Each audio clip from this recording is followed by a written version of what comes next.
My name is Diana Kretz, and I'm Tom Hudson's daughter from the Hudson's farm across the river. And the book I've got to talk about today is The Whale People, which Rod wrote in 1962. And it happened that I was away during that time, and I will read an introduction to myself first of all. I've put some things together on paper here, and then I will explain about the book.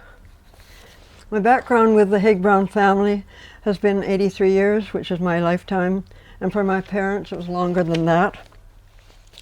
Both my father and Rod immigrated to Canada from the southern part of England and coincidentally settled in Campbell River. Both of them had attended a well-known boarding school for boys called Charterhouse. However, they did not know each other then.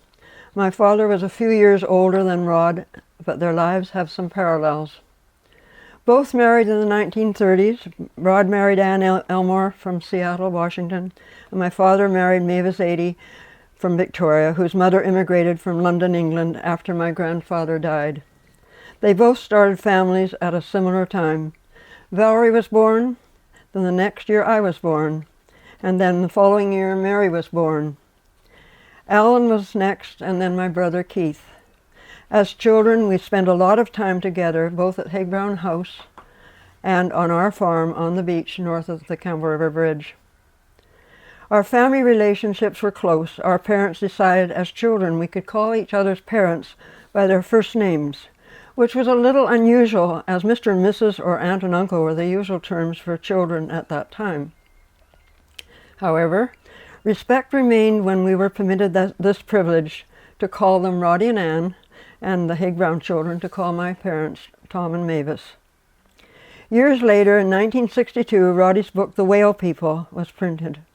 My parents sent me this book as that was the year I was in England, living in Folkestone, where the channel is now to get to France on the train, and I was teaching at Westbrook Boys Boarding School. I decided I would read The Whale People to my class. After that, I asked the boys to each write a letter to Roddy and tell him how they felt about the story, and to draw pictures relating to the actions. So we bundled up the letters and mailed them to Rod. He then wrote back to my class. I have a letter part of his letter to quote in my hand here. Above tide, Campbell River, British Columbia, 30th of July, 1963. And he wrote in July, our school was going to end in August. It's different than the Canadian schools. The boarding school was different than our schools. Dear Diana, I hasten to write and thank you and your children for the delightful collection of letters which arrived this morning, though I am afraid it will be too late to reach you before they all break off for the holidays. The level of interest and expression of understanding, and I am certainly delighted they liked the book so well. I thought some of the drawings excellent in both feeling and design. But this time I was going to be coming home, and I'd finished my 2 years in England.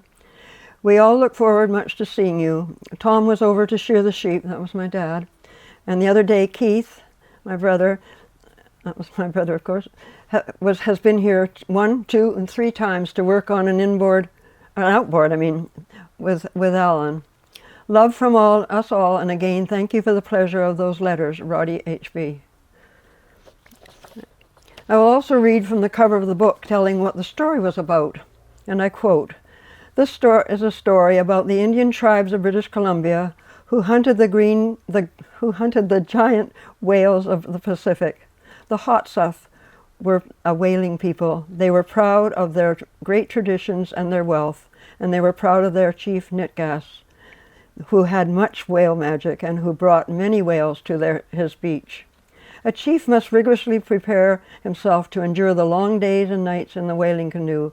No man could match Nitgas's skill with a harpoon and a spear, and his son Atlan, too, must be taught so that when the time came, he would be ready to take his father's place in the canoe. Rod had thoroughly researched the native coastal history of whaling and the tools used to capture a whale and the traditions that were very serious in the sacredness of that wonderful animal. The illustrations of the whale people were by artist Mary Weiler of Cortes Island. She was a family friend to both of our families. As a side note, Mary Haig-Brown and I in our early teen years, spent part of our summer holiday time with the Weilers at their home in Whaletown. And that's like the end. Yeah.